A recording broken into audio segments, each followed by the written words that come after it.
Olá, eu sou Giovanni de Souza. Hoje são 13 de maio de 2021, são 22 horas. Lição 11 da classe de adolescentes. Numa vida de santidade. Há algumas questões aqui para nós respondermos. Marque com X o significado de santidade. Dedicação, separação, consagração. Complete os antônimos de acordo com a lição. Elogios, vaia. Verdadeiro, falso. Digno, indigno. Impuro, puro. Decente, indecente. Refletindo, a resposta número 1. Separar-se do pecado com o objetivo de conservar-se para Deus, em adoração e prestação de um serviço amoroso e espontâneo ao próximo. Resposta número 2. Legalismo, isolamento do mundo, arrogância, etc.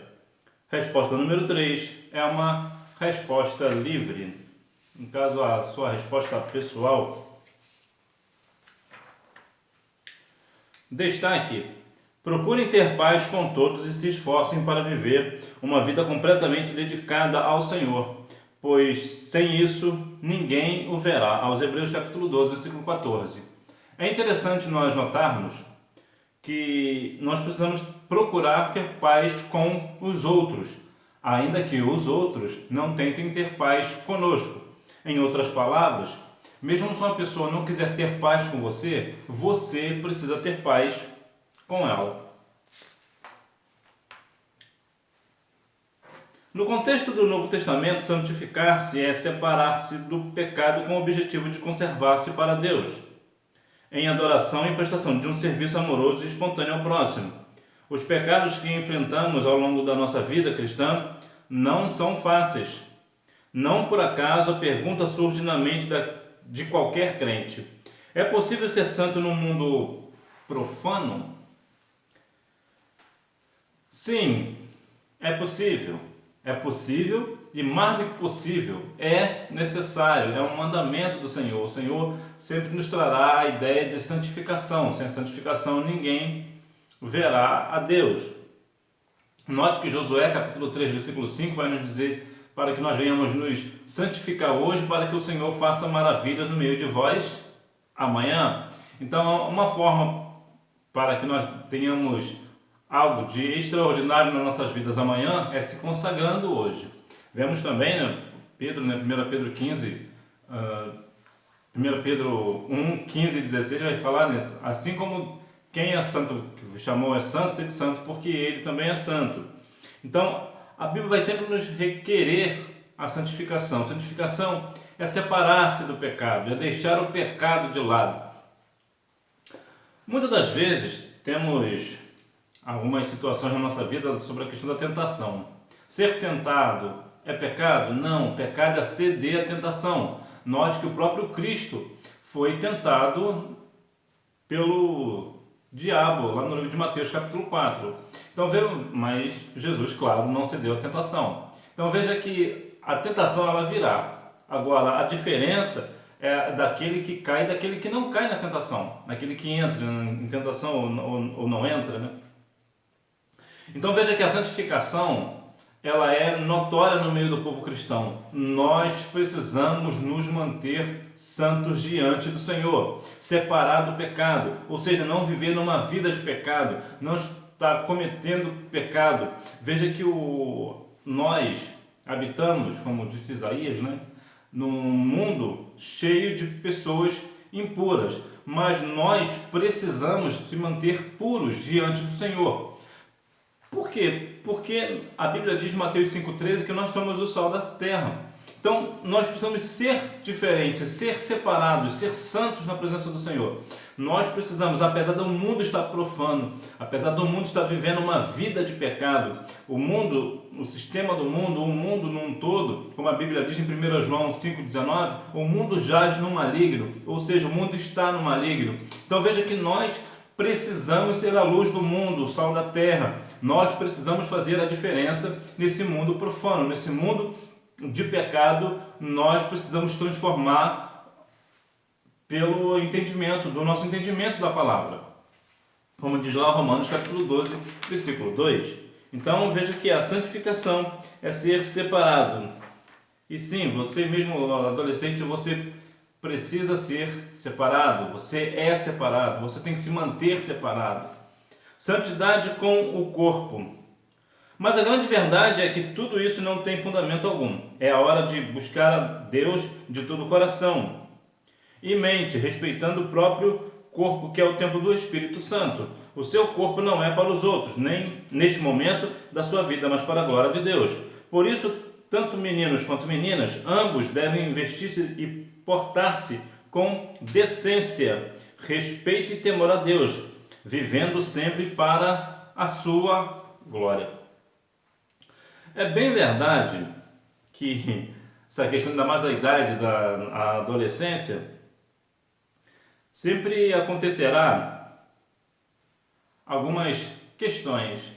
Por exemplo, os meninos e as meninas têm mundos bem diferentes, então são tentados de formas diferentes. Tem uma questão aqui bastante interessante, que quem é que fica com mais meninas? Isso seria mais a ideia para uma tentação mais para os homens, né? Para os meninos. Os meninos têm a tendência de querer ver com quem fica com mais meninas. Deixa eu falar uma coisa para você, menino. Você é um menino separado para o Senhor. Então você não tem que ficar ficando com uma aqui e ficando com outra ali. Até porque Jesus vem e você fica. Então veja que você, se tiver o aval dos seus pais, você pode e deve namorar em casa direitinho e tudo mais, com uma menina só, que fique claro. Já as meninas, eu também houve uma pressão que é para praticar coisas desagradáveis, geralmente com o corpo. Geralmente quando a menina está muito novinha, tá, mais ou menos a idade aí a partir dos 12 anos, 14, 15 anos por aí, as meninas têm sempre um grupinho de meninas e o errado não é você estar no grupo, é normal que você tenha a sua turma, independente se é da igreja ou não, é natural, é natural. Agora, a questão é, você não pode se assentar na roda dos escarnecedores, é diferente, é diferente. Há pessoas que não são cristãos, mas não são escarnecedores. Então, há uma separação, nós precisamos compreender essa questão, essa diferenciação. Vejamos. Então, o que geralmente essa turma do mundo vai querer fazer com essa menina da igreja, com essa adolescente da igreja, com você que é adolescente na casa do Senhor? Vai querer que você exponha o seu corpo. Então, veja que hoje temos uma grande dificuldade nas igrejas com essa questão da rede social, por exemplo, que as meninas vão postar fotos indecentes em redes sociais, dizendo que está cuidando do templo, do espírito, né, principalmente em academia. Não, você não está cuidando do templo do espírito, pelo menos não da forma que você está fazendo. Então veja que a questão aqui, nesse caso direto, não é necessariamente a pessoa estar numa academia, mas é a roupa com que ela se veste na academia. Então depois a pessoa ainda vai lá, né, principalmente as meninas, os meninos também fazem, mas geralmente são as meninas que querem receber aqueles likes, elogios, e o que faz? Põe aquelas fotos indecentes em rede social. Bom, você tem um corpo, e esse corpo é templo do Espírito. Então você precisa ser separado, você precisa compreender que esse tipo de comportamento não é de uma menina cristã, não é de um menino cristão. Você, adolescente da casa do Senhor, você é uma pessoa separada para Deus. Então essa questão de ficar com mais meninos, ou até mesmo com mais meninas, ou ir para a academia, ficar postando foto indecente em rede social, isso não é para a glória de Deus, isso não engrandece a Deus, muito pelo contrário. Santidade com a mente. Se você alimentar sua mente com impurezas, jogos violentos, malandragens e etc., o seu coração estará cheio de coisas que não prestam e em nada te edificarão. A Bíblia diz no livro de Mateus, capítulo 12, versículo 34, que a boca fala do que está cheio o coração. Então, se você está com a sua mente cheia desses jogos violentos, cheio de coisas indecentes, por exemplo, você vai pensar nessas coisas, então o seu coração vai encher de coisas impuras, vai encher de coisas que não agradam a Deus. Então você não terá a mente de Cristo. Então você não tem uma mente saudável. Então veja que aqui também cabe a questão do livro de Romanos. Nós precisamos compreender. Romanos capítulo 12, versículo 2 vai nos falar assim, ó: e não vos conformeis com este mundo, mas transformai-vos pela renovação do vosso entendimento, para que experimentei qual seja a boa, agradável e perfeita vontade de Deus. Então veja, a vontade de Deus, ela é perfeita, ela é agradável. Então, diferente desse negócio que está cheio de violência, cheio de jogos violentos, né? Cheio de coisas impuras para o seu coração. Então você, tanto menino quanto menina, você precisa ter a mente de Cristo. Você tem a mente de Cristo. Então você precisa pensar nas coisas que são de cima, como diz Colossenses capítulo 3, versículo 1. Como já foste ressuscitado com Cristo, buscai as coisas que são de cima. Então você busca as coisas do céu, as coisas que são do alto para a edificação da sua vida. Palavra e oração. Para consagrar a sua vida ao Senhor, o Criador dos céus e da terra, não há ferramentas melhores que a palavra e a oração. Separe um dia pela manhã para orar e ler a palavra. Aproveite com consequência deste objetivo para fazer um jejum. Veja aqui 3 pontos interessantes, que é a oração, leitura da palavra e jejum. Então aqui é literalmente se alimentar da palavra. Aqui o ideal é você fazer esse jejum na parte da manhã. Pode, por exemplo, fazer um jejum, por exemplo, até o meio-dia, na hora do almoço. Mas aí também não vale também acordar às 11h30 da manhã, né? Você vai acordar às 11h30 da manhã, vai almoçar meio-dia e vai dizer que está em jejum. Aí não. Então veja, agora uma outra questão também sobre o jejum, você também precisa fazer esse jejum com um direcionamento. Para que você vai fazer esse jejum? Qual é o propósito? E uma outra questão, que é Isaías capítulo 58. Em resumo do Isaías 58 não adianta você fazer um jejum de alimento e falar mal de alguém, ou trabalhar, isso mesmo. A Bíblia diz ali que no jejum nós devemos ser completamente separados. Nós não podemos trabalhar naquele dia, nós não podemos nos alimentar naquele dia, nós não podemos falar mal dos outros, dar falsos testemunhos. Na verdade, falsos testemunhos e falar mal nós não devemos fazer nunca, né? Mas principalmente no jejum, quando nós vamos fazer, o jejum tem que ser completo, não é somente não comer e não beber e de repente você está fazendo algo errado. Também não está adiantando nada, ou mesmo pecando, né? Há pessoas que estão em jejum, mas está pecando. Olha que estranho, né? Olha a controvérsia. Então veja que aqui é oração, leitura da palavra e jejum. Aí eu te pergunto, você tem orado ao Senhor? E quando você tem orado, qual o objetivo da sua oração? Para quê? Qual a questão específica a qual você tem orado? Então veja que quando o adolescente está dentro da palavra, lê a palavra, faz a oração e faz o jejum, ele está santificando a sua vida ao Senhor. Esse está cuidando realmente da sua vida espiritual. Então veja que não é o muito orar, não é muito a questão de ler muito a palavra, não é tanto a quantidade, aqui é mais a qualidade. É claro que se você puder ler mais, melhor. Se você puder orar mais, claro, melhor. Se você puder ficar mais tempo em jejum, melhor também. Entretanto, você precisa priorizar pela qualidade daquilo que você está fazendo para Deus. Até porque, dá um exemplo aqui bem simples. Não adianta você querer fazer, por exemplo, um jejum de 24 horas se você só aguenta ficar 12.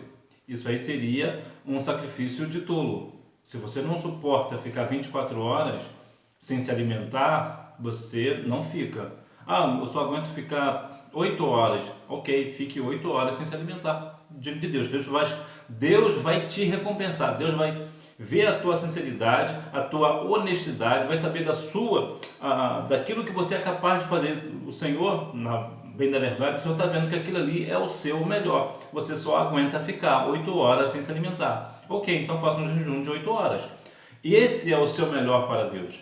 Então veja que quando você ler a palavra, jejuma, faz oração, você está fortificando a sua vida espiritual. você está se chegando a Deus. E a Bíblia diz que aquele que chegar a Deus, o Senhor também chegará. Então veja que quanto mais nós querermos nos aproximarmos de Deus, mais o Senhor irá se aproximar de nós. Então vemos que nós cremos sim numa vida de santidade, né? Cremos que nós podemos viver uma vida de santidade ao Senhor, viver com corpo, alma e espírito consagrado ao Senhor, como diz 1 Tessalonicenses capítulo 5, versículo 23. Espírito, alma e corpo. Também como diz no número 5, né? Espírito, alma e corpo oferto a Ti, Senhor. Então veja que nós precisamos nos ofertar ao Senhor, nos consagrar a Deus de forma completa. O Senhor quer completo. Então veja que quando nós nos damos para o Senhor chegará para nós, Ele também nos dará. Até porque muitas vezes você pode até se perguntar, né, querer muito do Senhor, mas o que o Senhor tem de você? Quanto mais você dá ao Senhor, mais você terá de Deus. Então veja que o Senhor te dará o quanto você dá a Ele.